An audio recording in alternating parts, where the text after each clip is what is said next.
इंदिरा जी खाली भारत की नेता नहीं थी, पूरी दुनिया मान रही थी कि इंदिरा जी दुनिया के गरीबों की नेता थी। बहुत कम नेता हुए हैं जो इस तरह से पूरी दुनिया में अपना नाम बना पाए। आज पूरे देश को निश्चय करके इन झगड़ों को खत्म करना है। उग्रवाद के खिलाफ अपनी आवाज उठानी है। हमें देखना है कि हमारी पूरी शक्ति एक साथ भाई भाई जैसे रहने में लगे। 41 हफ्ते हुए आपने मुझे ये जिम्मेवारी दी थी। पिछले 41 हफ्तों में हमने कई चीजें करी हैं हमारे वायदे पूरे करने के लिए। सबसे बड़ी चुनौती हमारे सामने भारत की एकता और अखंडता की थी। 10 महीने हुए, दुनिया देख रही थी भारत एक रहेगा कि भारत के टुकड़े टुकड़े हो जाएंगे। आज ये प्रश्न उठता भी नहीं है। आज दुनिया के सामने एक बहुत मजबूत ताकतवर भारत दिखलाई देता है। हमारे सामने उग्रता की समस्या पंजाब में थी, हमने कदम उठाए और कुछ हफ्ते हुए एक समझौता दस्तखत हुआ। हमारी उम्मीद है इससे पंजाब में दोबारा पूरी शांति आएगी, दोबारा पंजाब विकास के रास्ते पर तेजी से चलेगा। भारत में जो एक तनाव बन रहा था वो कम हुआ। भारत भी अब तेजी से आगे बढ़ सकता है। एक दूसरी समस्या आसाम की थी। बहुत सालों से बातें चल रही थी लेकिन हल नहीं निकल रहा था। मुझे बहुत खुशी है, मैं आपको आज बता सकता हूं कि कल रात को, बल्कि आज सुबह करीब 2:45 बजे एक समझौता हुआ है आसाम के विद्यार्थियों और भारत सरकार के बीच में। हमारी उम्मीद है कि इससे एक और तनाव कम होगा, इससे भारत और तेजी से विकास की तरफ ध्यान दे पाएगा। हमने आपको चुनाव में वायदा किया था कि हम भ्रष्टाचार के खिलाफ पूरी लड़ाई करेंगे। 2 कदम हमने उठाई हैं, तीसरी कदम हम उठाने जा रहे हैं। सबसे पहले हमने एंटी डिफेक्शन बिल बनाया। बहुत सालों से बात चल रही थी, हमने समय जाया नहीं किया, लागू किया, पास किया और आज एक बहुत बड़ी कमजोरी हमारी राजनीति से हट गई।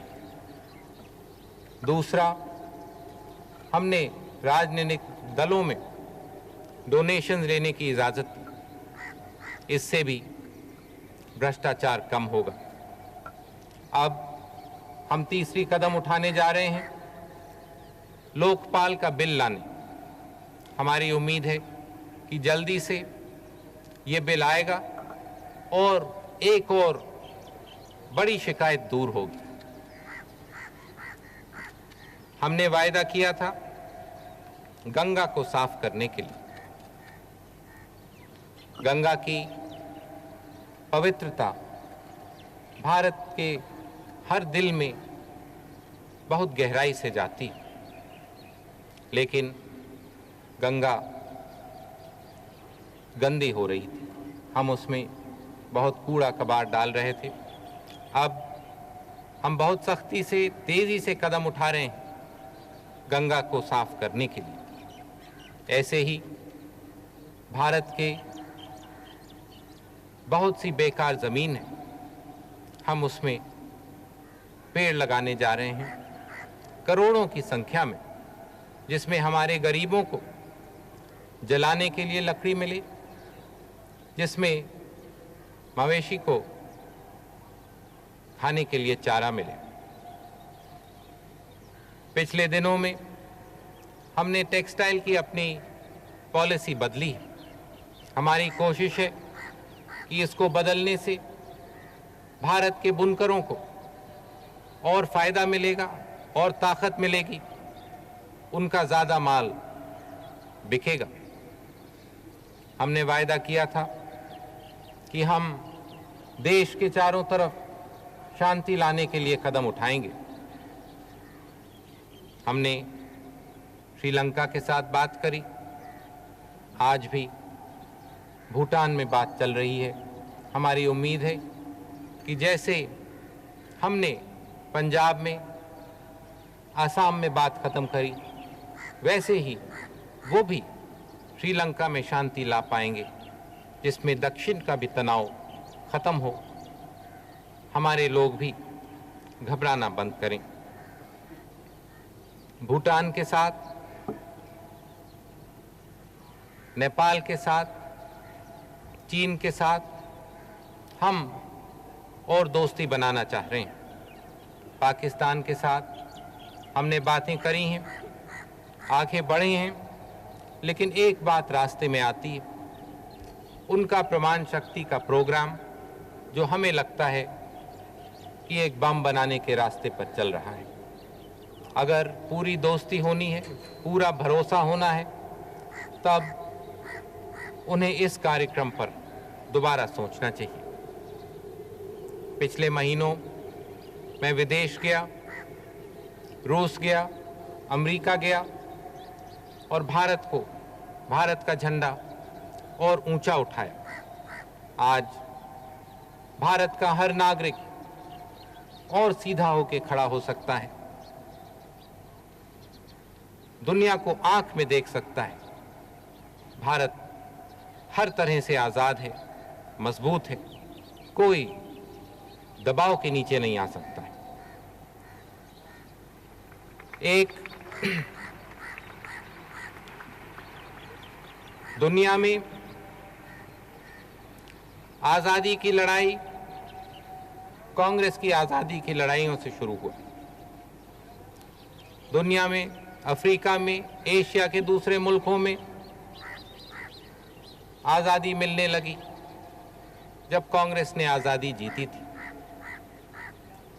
लेकिन जहां पे गांधी जी ने अपना पहला आंदोलन किया था, दक्षिण अफ्रीका में, वहां आज भी जनता गुलाम है, वहां आज भी जनता दबी है।